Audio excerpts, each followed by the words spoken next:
Om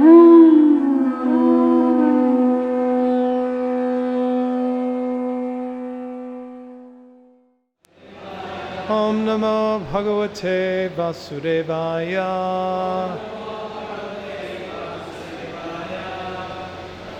We're reading from the 6th canto, chapter 12, entitled Vritrasura's Glorious Death.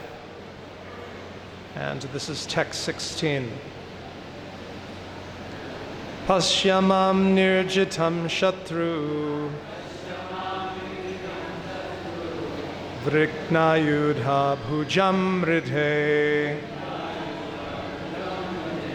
Gatamanam yata shakti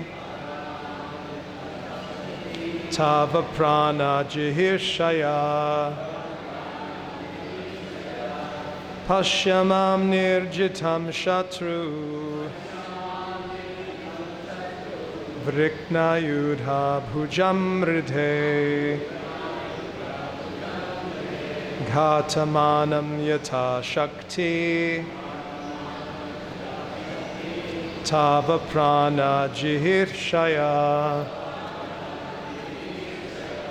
Pasya, look, mam, at me, nirjitam, already defeated, shatru, O enemy, vrikana, cut off, ayudha, my weapon, bhujam, and my arm, mridhe, in this fight, Ghatamanam, still trying, yata shakti, according to my ability, tava, of you, prana, the life, jihirshaya, with the desire to take away. Translation: O my enemy, just look at me. I have already been defeated, for my weapon and arm have been cut to pieces. You have already overwhelmed me, but nonetheless, with a desire to kill you, I'm trying my best to fight. I'm not at all morose, even under such adverse conditions. Therefore, you should give up your moroseness and continue fighting. Please repeat. O my enemy, just look at me. I have already been defeated, for my weapon and arm have been cut to pieces. You have already overwhelmed me, but nonetheless, with a desire to kill you, I am trying my best to fight. I am not at all morose, even under such adverse conditions. Therefore, you should give up your moroseness and continue fighting. Purport. Vritrasura was so great and powerful that in effect, he was acting as the spiritual master of Indra. Although Vritrasura was on the verge of defeat, he was not at all affected. He knew that he was going to be defeated by Indra, and he voluntarily accepted that. But since he was supposed to be Indra's enemy, he tried his best to kill Indra. Thus he performed his duty. One should perform his duty under all circumstances, even though one may know what the result will be. Om Ajnana Timirandasya Gyananjana Shalakaya Chakshur Unmilitam Gena Tasmai Sri Gurave Namaha.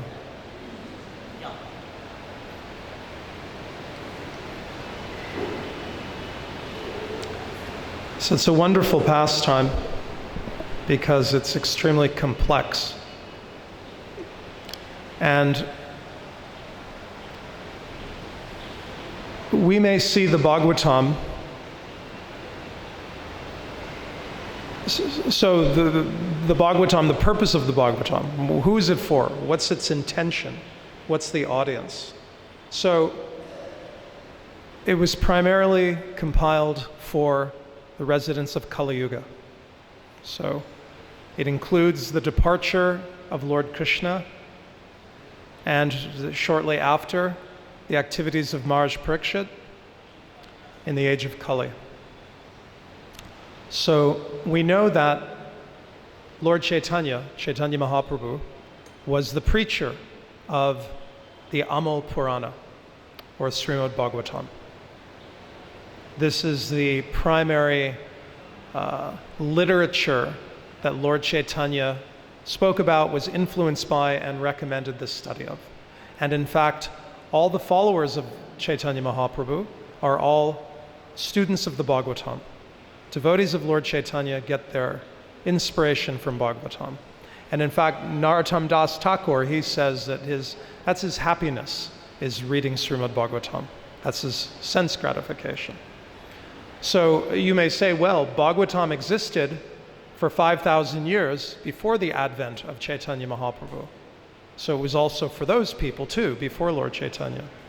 But the percentage of people in the world who are actually able to enter into Srimad Bhagavatam before the appearance of Lord Chaitanya were relatively small. And we believe, we accept that the Bhagavatam is not only going to be embraced now, or has been since the time of Chaitanya Mahaprabhu, but it's going to become the literature which will give light to the world, the whole world, for 10,000 years in fact.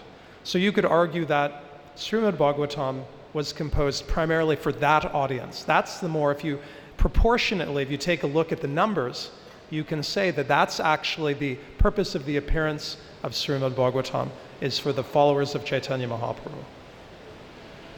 And we see that indeed, primarily what the Bhagavatam teaches, the threads throughout are the teachings of Lord Chaitanya.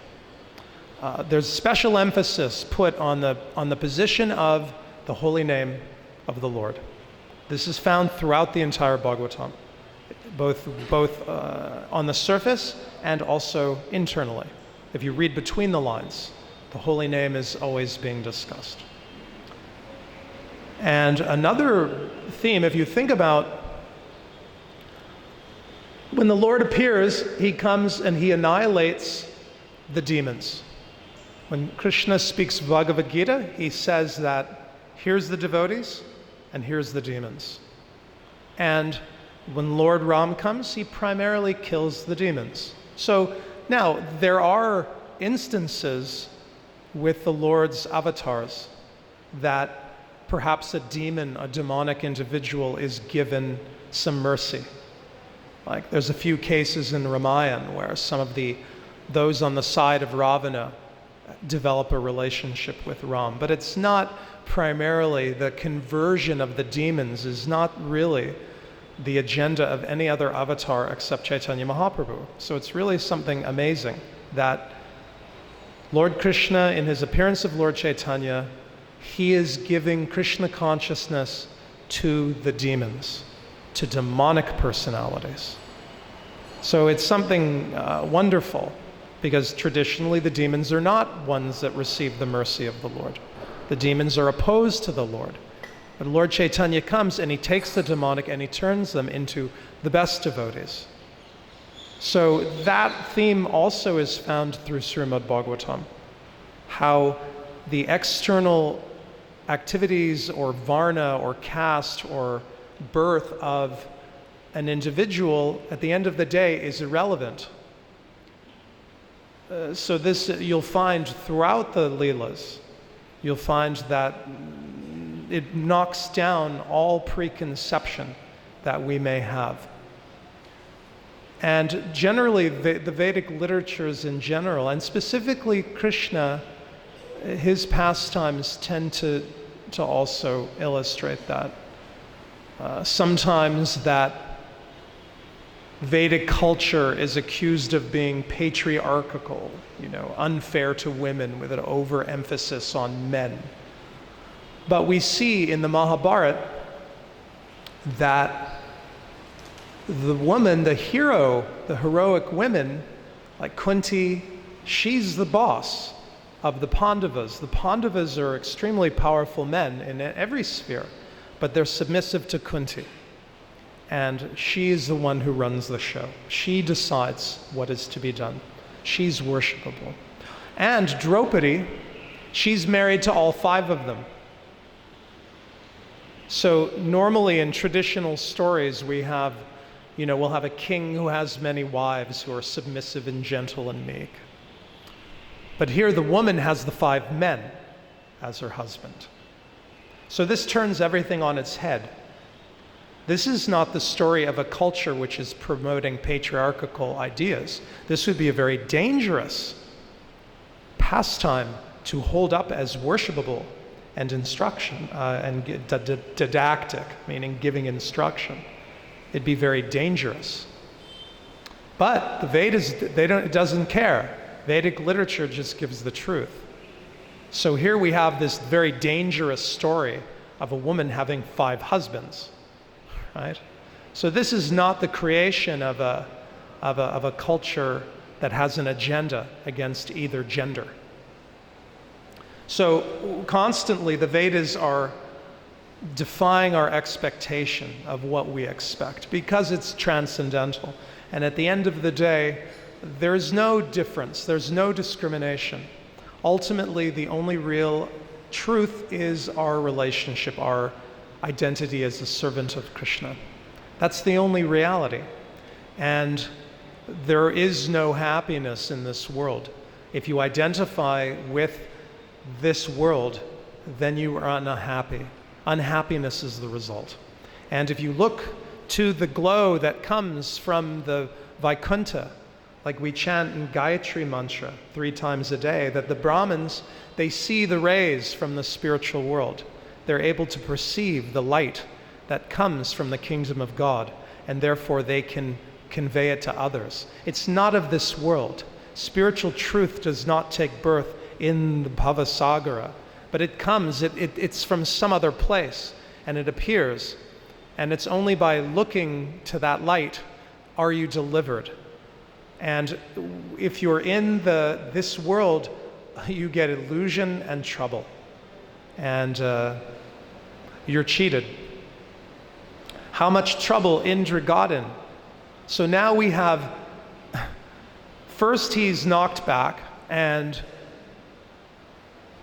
Vritrasura is telling him, okay, recover yourself. Pick up your weapon, get yourself together. And now Indra's recovering from the blow, but now he's realizing that this is self-realization, that what he's hearing is divine transcendental knowledge. So when Maharaj Rahugana, when he initially spoke a little roughly to Jad Bharat, then he realized that Jad Bharat spoke transcendental knowledge, and the king got off his palanquin and offered obeisances and said, I'm not scared of the Lord of Death or all the weapons or the different demons, but I am scared of offending a Brahmana. And he immediately closed his mouth and he started to listen to Jad Bharat with great respect, because when he heard transcendental knowledge coming from the mouth of Jad Bharat, then the king knew this is serious. This is self-realization, and I have to worship it. I have to listen, open my ears. So this is the situation of Indra. He's hearing transcendental knowledge from a source that he wasn't expecting, like Maharaj Rahugana. So naturally, as a devotee and as a king, he must offer worship and listen, but he can't. He has to kill the individual who is speaking this spiritual message. So this goes against everything that he knows. So this is, how did he get in this situation? This was, it would have been very easy if he would just have offered worship to his spiritual master. If he'd just gotten off the throne and shown a little respect for Brihaspati, he could have avoided this very bad situation. But this is the effect of sin, is that it creates unhappiness that we can't anticipate. You can't possibly imagine the bad effects when you do something bad. You do something bad, you don't simply get the reaction of the bad thing, but it creates more badness, and more badness, and more badness. And you go deeper and deeper into illusion. And Krishna says, yes, that is my arrangement. Those that go against me, I cast them further, deeper. So what does that mean? It doesn't mean that Krishna personally places you, but he's created the laws and the dynamics of this machine that we exist in, that you do something bad, you go deeper into badness. So it's very scary. But the good news is that conversely, when you do something good, many, many good things spring from that you're unexpected, that you can't foresee. Auspiciousness creates further auspiciousness. And Krishna tells Arjuna, yes, indeed, one who does good is never overcome by evil. So when we do something good, then we don't see what that will create, what benefit we'll get, what the reactions, the ripple effects are coming. So Indra is in such a bad situation because he's made a number of bad decisions. And it's going to get worse. It's going to get worse for him. Have he just done, they say in English, a stitch in time saves 9. So what that means is that you have a piece of cloth that's tearing. If you wait, it comes apart, and maybe you can't fix it. But if you stitch that early, then it'll save the cloth, and it won't get destroyed. So, like Chanakya Pandit said, what is to be done in the afternoon should be done in the morning. And what should be done in the evening should be done in the afternoon. That if we're proactive in our goodness and our devotional life, it reaps so much saving of time. But like we heard, I mentioned in the last class that Ravana was saying before he left his body, that the nature of this world is we rush towards what's not good for us, the bad. We're attracted, and we delay, we procrastinate what is good.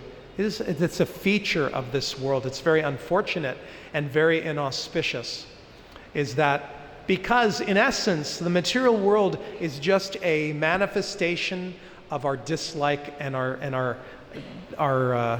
rejection of Krishna. So it's just a very bad thing. It's a very bad place. It just creates badness. And even you can be like Indra, who was a Vaishnava.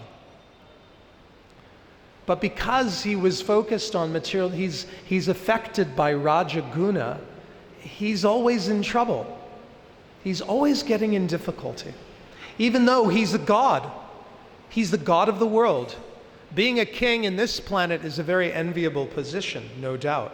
But imagine you're king of the world. Vishnu is your doorkeeper. And everything is, all the devas are worshiping you. But he's having such a bad time. He makes many bad decisions. So what is the message here?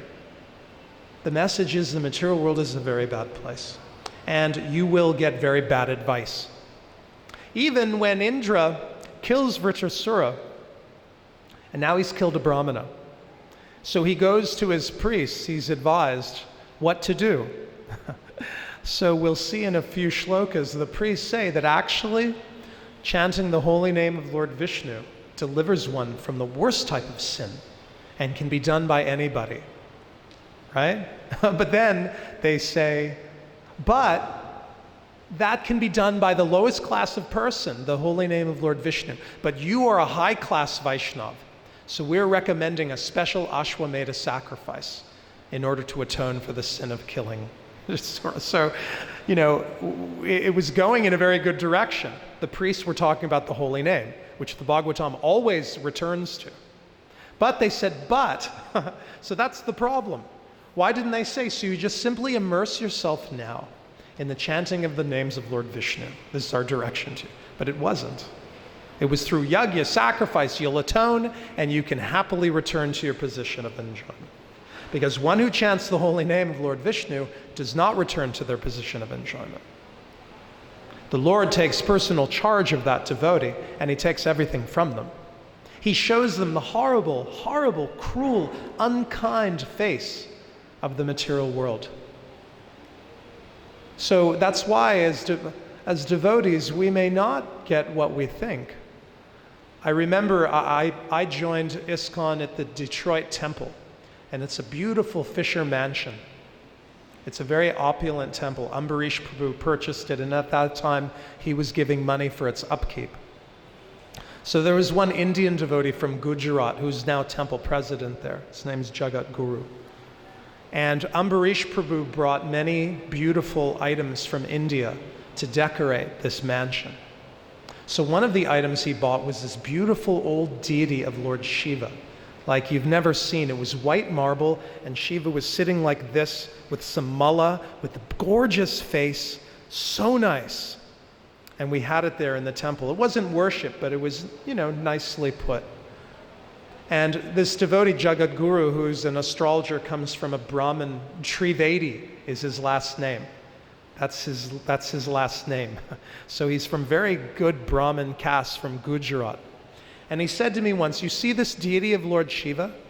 He said, if we actually worship this deity, if this temple decided to just worship this beautiful deity and worship it with the same cleanliness and devotion and strictness and opulence that we worshipped Radha Krishna, he said, you wouldn't believe how much money we would have. Our opulence would be inconceivable. So that's the difference. When you worship Krishna, he's not like a demigod. It's not a business transaction. He doesn't say, oh, you've given me a nice thing, so I will give you this. Krishna doesn't do that. He's moved by devotion. He's touched by it. It's not a business transaction. He's touched by the love, and what is the result? He loves us back even further. So what does he do? He says, I'm not going to give you this dirty place and become further an illusion. Why I do like that? I'm taking you home to play with me so we can really spend time together. Because I accept what you did for me as sincere. You love me, so I'm going to love you back and take you back with me. You're mine now. But that doesn't mean things go well materially, and many times in devotional life we experience that we're exposed to the world. Our ugliness is exposed for everyone to see. Jai Shishi Gaurnitai, Shishi Krishna Balaram, Lalita Vishaka Shri Radhe Shyam. And we're shown the unkind, ugly face of this world so that we don't put any faith in it.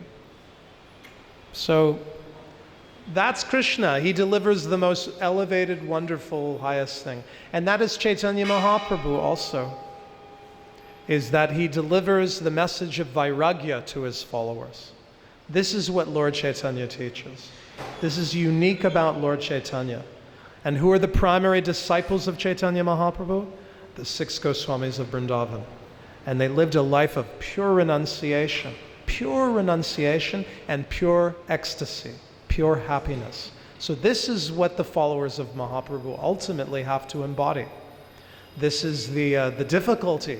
This is the challenge, is that at the end of the day, we have to say goodbye to this world.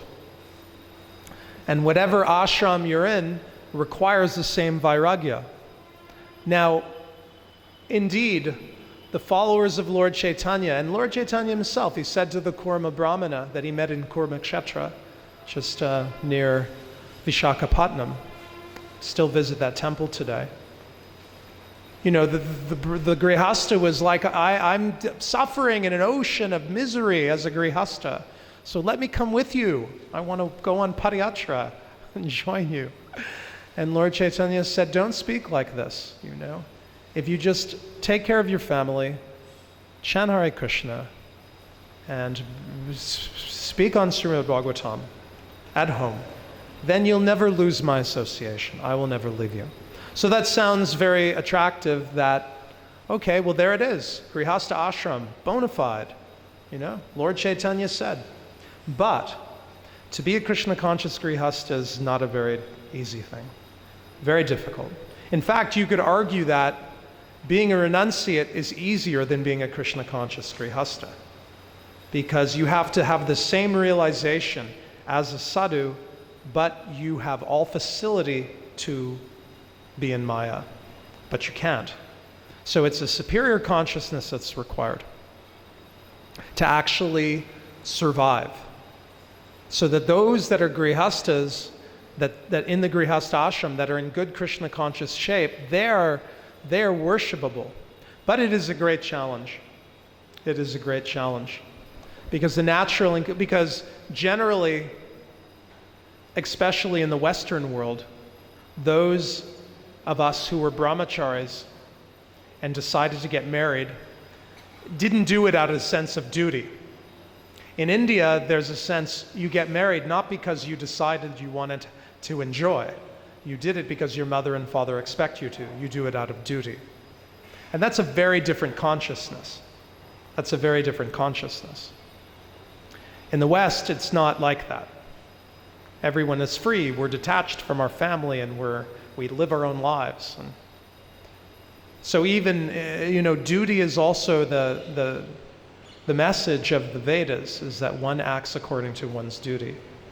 So in the Western world, those that joined ISKCON in the West, they became married because essentially they couldn't make it as a brahmachari.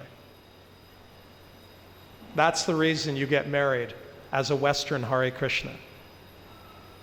Because Prabhupada said, don't do it. Don't do it. If they were already associating, Prabhupada said, okay, I have to marry you now. Like the early grihastas. Because there was such intermingling. Prabhupada said, you can't do this as brahmachari, brahmacharini. So you all get married. And none of the marriages really survived, to be honest, from those early days. The great grihasta souls that did so much preaching, the marriages didn't last because it was a convention for the moment, because it was necessary. Like Prabhupada said, he was giving battlefield commission to the young sannyasis. And their sannyas also didn't last, primarily. So it was time and circumstance. But the actual way to be a grihasta is not because you're agitated. It is because it's a sense of duty. And the standard of Krishna consciousness in the grihastha ashram to survive is just inconceivably high.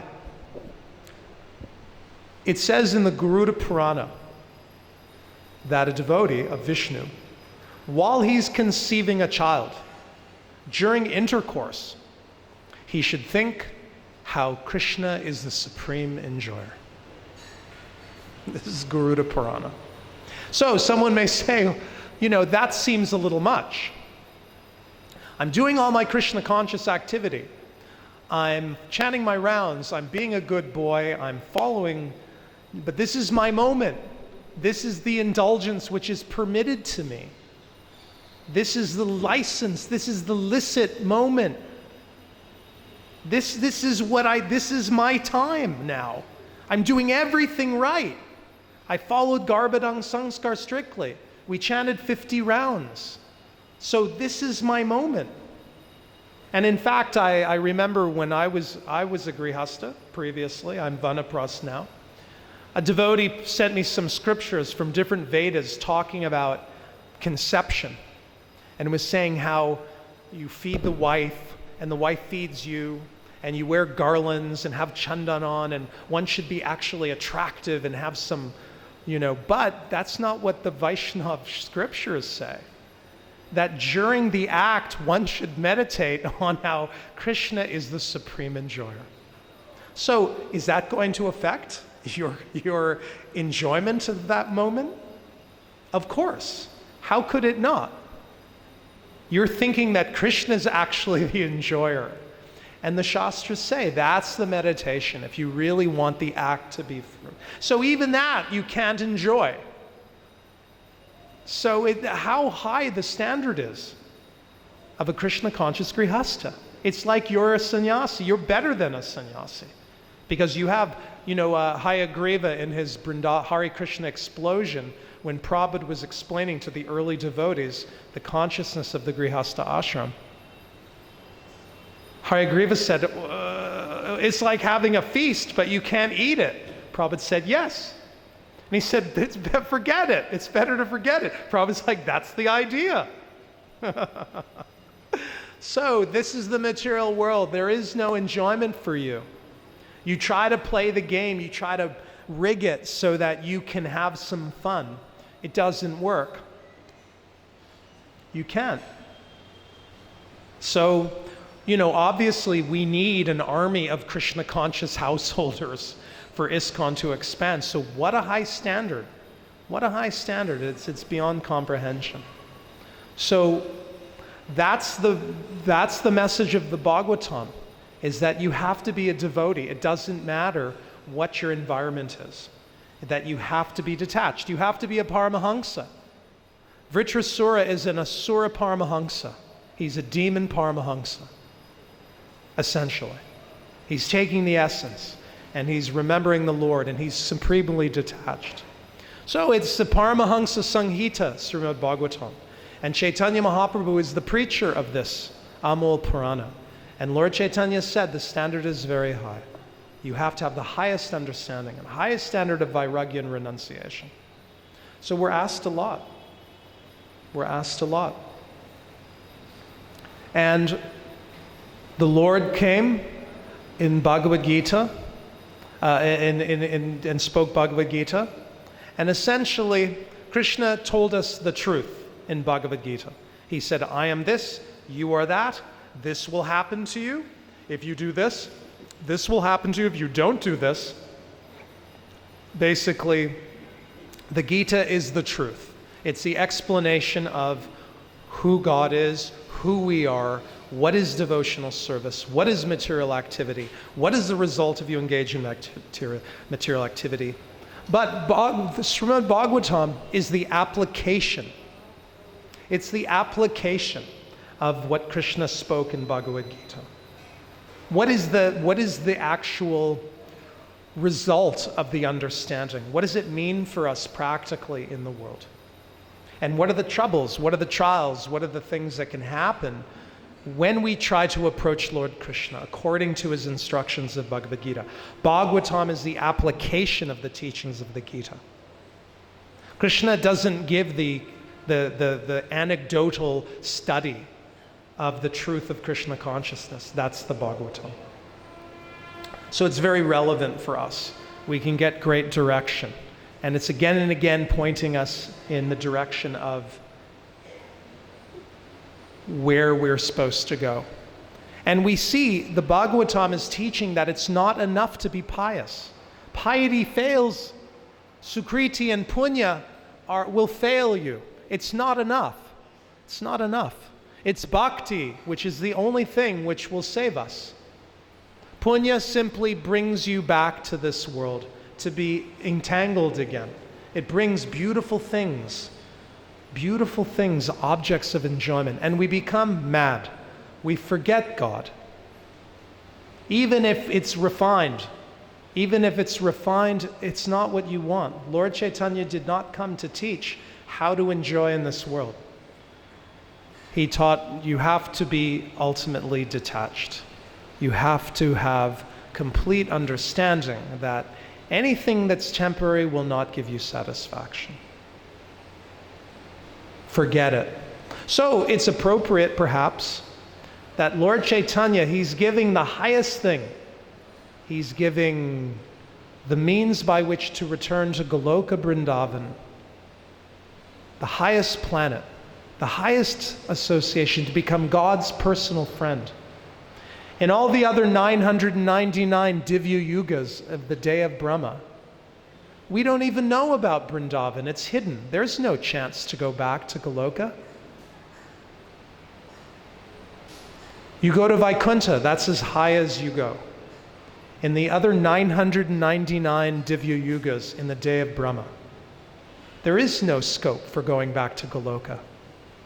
Why? What's the proof? It's because the only way you can go back to Goloka Vrindavan is through Raganuga Bhakti, which we are practicing, Raganuga Sadhana. It means you think about the activity of a member in the spiritual world.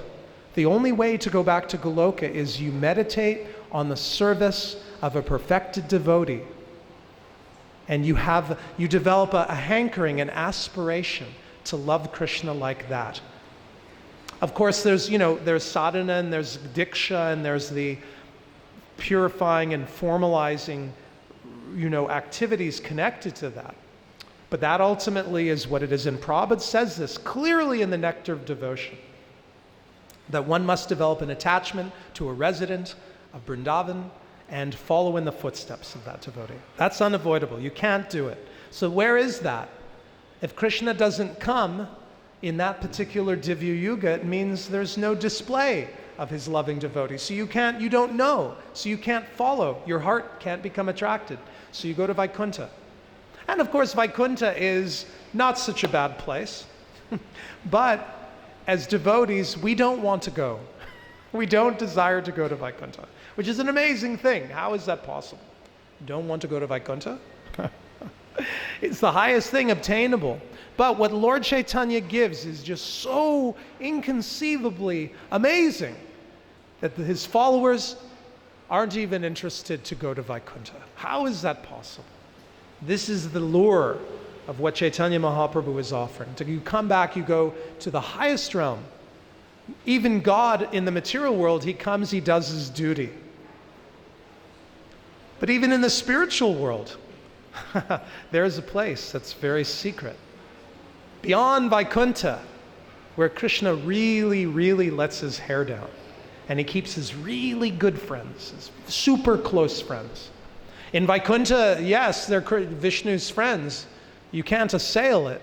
But Vrindavan is something even special. He really lets his hair down, and he's himself with those he trusts. His intimate, where he can be himself, who he really wants to be.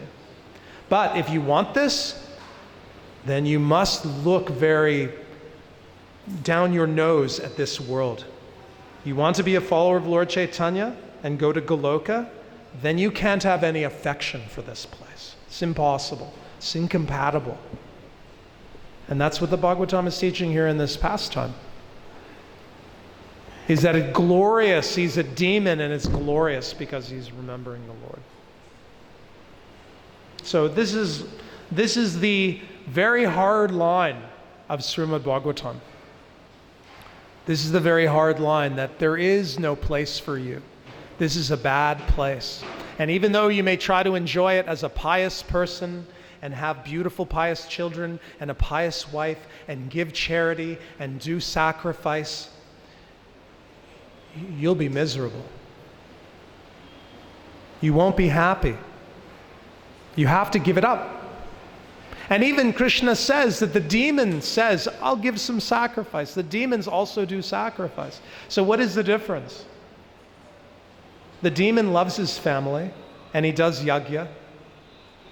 The asuras that we hear about, they're not, even though in medieval Indian art, when there's a demon portrayed in asura,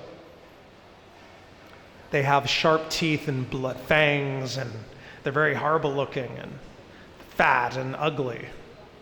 But that's not really how asuras are. Asuras are very attractive, they're very educated, they're very beautiful, they're very knowledgeable. In the higher planets, it's not that they're, got big animals roasting outside and they're all living like barbarians. It's not like that. The asuras have a very high standard of enjoyment. And the lower, more demonic, more wicked, more shameless, evil demons that are below, their standard of enjoyment is even higher, more beautiful, more attractive materially. So what does that tell you? You have to say goodbye at the end of the day. Anything in this world will cause frustration and misery, won't give satisfaction. But this is very hard because we've been turning our back on Krishna for 1,000,000 lifetimes. So now to turn towards him and send that all goodbye, it can be a little artificial. It can be a little hard. And then especially since there's so much indirect benefit to bhakti, we may think why not cash it in? This is a bit of a shortcut. Make Krishna happy. Do all the things that he likes. and maybe we should get something out of the deal, you know? You mean I'm making God happy and it doesn't translate into some fun down here? I've never heard that before. I thought that that's the way it works. So even so, Krishna can trick us. Krishna lures us to devotional service because we have these samskars from previous lives that if you make God happy, you're going to have some fun. You're going to enjoy. So we may initially come to Krishna consciousness, to ISKCON, because we understand God is here. Krishna may reveal to us that he is in his holy name and he's in the deity form. So we become attracted and we think, oh, this is nice. I can, enjoy. A friend of mine, a temple president, once said that we join Krishna consciousness, we join ISKCON, and we think, yes, this is my movement, I'm a Hare Krishna. But he said, then after some time, Krishna reveals that it's actually his movement. And it's what he wants, his agenda, his mission. We are just servants of that. So that can be a little bracing, a little disconcerting. So the losers become winners and the winners become losers. Everything is back to front in Krishna consciousness, which is why it's a challenge. Here we have it, Vishwanath Prabhupada explains in a purport that according to Vishwanath Chakravarti Thakur, that Vitrasura was the winner of this conflict. He was the victor. But he's a demon who was killed, and he won, and Indra was the loser. And he retains ultimately his position. If you don't know, I'll spoil it for you. He ultimately gets back to being Indra, even though he goes through so much difficulty. The sin of Vritrasura, the Brahmin, killing him, and he's not just a Brahmana, he's a wonderful devotee. And the sin takes the form of an old woman whose breath, it said, smelled horribly of fish. You know rotten fish? It's a very bad smell. Like a fish market, you walk by a fish market on a hot day, or the rotten fish has been like roasted. It's a horrible smell. So an old woman with tuberculosis, tuberculosis? You cough up blood, blood. She's coughing up blood and she smells so bad of fish that a fishy smell fills the whole area where she is. And she's running after Indra, like wanting to embrace him. And blood, her cloth is covered in blood. She's an old wrinkled woman and the fish smell is coming. And she's like, wait, Indra, come back. Don't run away. This is the manifestation of sinful reaction. This is horrible old woman covered in blood, smelling like fish, saying, look, my darling, where are you going? So it's not a very good situation. It's not what he was thinking. This is not the embrace of the beautiful apsaras in the heavenly planets. This is something else. Oh. This is the result. This is what he got. He was immersed in the enjoyment of the beautiful women in the heavenly planets, but this is ultimately what happened. This is the embrace that was coming for him. And he's a great devotee of Lord Vishnu. So what to speak of us? What is our position? So this is a mercy. This is mercy. This is how Krishna shows mercy in this world, is that he gives us a horrible situation, makes us suffer, takes everything away from us. This is throughout the scripture. This is stated. So it can be hard news. It can be a hard message. It kind of ruins everything. When we read the other Puranas, we can hear, oh, you can enjoy. You just do this sacrifice, do this austerity, and you'll enjoy beautiful women and men that smell like lotus flowers with lotus eyes and for millions of years, and all your desires will be fulfilled. And you can drink this beverage, soma, that will make you sensually and intellectually even more powerful and intoxicated. I mean, that sounds pretty good. But Bhagavatam says, no, this is not where you're going to go. And it very delicately does it, step by step, before it gets to this point. It shows us the different follies that occur to those that are pursuing heavenly pleasure. So gradually, by the end of the Bhagavatam, we're like, all right, I surrender. Okay, I admit, it's folly. I don't want it.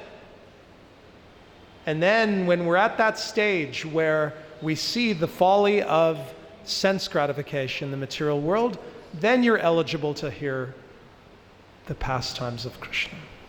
And you can awaken a taste like that. And then in the 11th canto, Krishna really gets down to it. In the 11th canto, Krishna speaks very frankly to Uddhava. It's like, okay, we've gotten all the illusion out of the way. And you've understood the happiness of my pastimes. What's waiting for you? So then, in the 11th canto, Krishna can really get down to brass tacks. Now we've gotten rid of all of that. I don't have to convince you about the material world. You're a devotee. And that's why the Uddhava Gita is so powerful, because Krishna's getting right down to it. And Krishna says to Uddhava that this life, human life on this planet, is as if we're walking towards our execution. That's what Krishna says the human body is, this life. We are all as if the condemned prisoner walking to his execution. So, what else do you need to hear? How you can enjoy in that kind of environment. But that's the situation. And Maharishi Chitraketu has been blessed that he's in a dying demon body, because there's no chance for him to be bewildered. So it's a gift, it's a blessing, and he's happy. And he's taking the opportunity. And he's saying, go on, kill me. What are you waiting for? Do it. Pull the trigger. And Indra's like, well, that's easy for you to say. You're going to go back to Godhead. This has all been sanctioned by Vishnu, but what's going to happen to me? This is not a good situation for me. Vrindavan is like, don't think about it. Oh, great hero. Go for it. Kill me. Ha ha. What's wrong with you? Indra's like, what's wrong with me? You're a devotee and you're preaching to me. You're giving me the mercy. And you're telling me to kill you. It's like, what? He's hesitating. So that's the position. It's very difficult. He's telling him, what's the problem? It's clear. This is your duty. You have the weapon. You've got the order. Now do it. Don't hesitate for a moment. Don't worry. In this shloka, he's saying, I'm not even morose. You don't have to feel bad. I'm happy. And the more he says that, then the less Indra feels like he wants to do it. So what kind of story is this? What kind of heroic leela of the killing of a demon? It just ruins it. The hero is on the mental platform. The demon's not really a bad guy. It all just is a mess. This isn't a normal story. What kind of story is this? I want to hear a story where the good guy's killing the bad guy and I can relish it. But this is like, huh? What's going on here? It's like, sorry, no more stories for you, man. You want to hear a good story? Sorry. You want to enjoy and be a fool? Because, I used to collect comic books when I was a child. I had a huge collection, the best comic books, and we later sold the collection for thousands of dollars. It was like really all the movies that are now out on these characters my brother and I, we were collecting and reading. And actually, when we would be immersed, I remember reading really good comic stories, the heroes and the bad guys, your consciousness becomes altered. You actually go into a different type of consciousness. It's like you leave your body. When you read really good stories, you leave your body, really well-written stories. Even like something like Jane Austen is like alters the consciousness.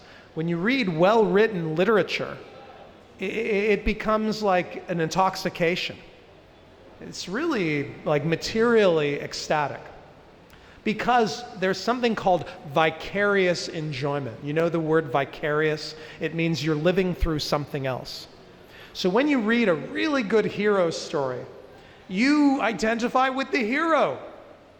That's what happens, is you identify with the hero of the story. And it becomes intoxicating because you dream, oh, if it were I. Oh, how I would enjoy being a hero like that. Laying it down, defeating the bad guy, winning the hand of the beautiful princess. That's in the material world. That's the story. You are identifying with the hero. You're not thinking, oh, what a good hero. I hope he's blessed by the Lord for his devotional service and he gets all the good stuff. I'm just watching as a very insignificant observer. No. I thought that I was Captain America and Iron Man. I used to run around in play the games. I didn't want to be the guy who handed Captain America his shield. I wanted to be Captain America. That's what every young boy dreams, to be the hero. So that's the problem, material life. You want to be the center of attention and have all the worship and all the enjoyment and admiration. And here Indra is the hero, and Bhagavatam is like, no, it doesn't work like that. It's all messed up. It's all wrecked. So that's ultimately, you can't vicariously enjoy the Bhagavatam as the hero. You have to the Bhagavatam smashes that, breaks it down, and says, you want to be happy? You want to fulfill your dream? Because of my exposure to comic books when I was a child, if you would have come to me and said, what do you dream? If I would have found, if I would have entered a cave and found the magic lamp, and the genie would have said, what do you want? I would have wished I want to be Superman. I want to fly. I want magic powers. I want to fly down and look at the citizens and everyone look up and go, oh, there he is, it's Super Abhay. Oh, he's so wonderful. And I fly down and go, what's the trouble here? The damsel in distress, I'll use my superpowers and blow the hurricane away. It's like, oh, amazing. He saved all those farmhouses, in Kansas. Oh, my hero. But now, if I got a magic lamp and the genie came out and said, what would you like? I'd go, I'd like to stop being an idiot so I can be a devotee. Can you take away all my material desires? I want to go back to Godhead because I want to be happy. I want to love Krishna. So that's the virtue of Krishna consciousness. It changes the desire. I may not be very close. I'm like a dwarf wanting to touch the moon, but at least I know. I know where to go. And that's the beauty of the Bhagavatam. These stories don't bewilder us. They don't distract us, but they push us further, encourage us that, my friend, my brother, what you want is Krishna Prem.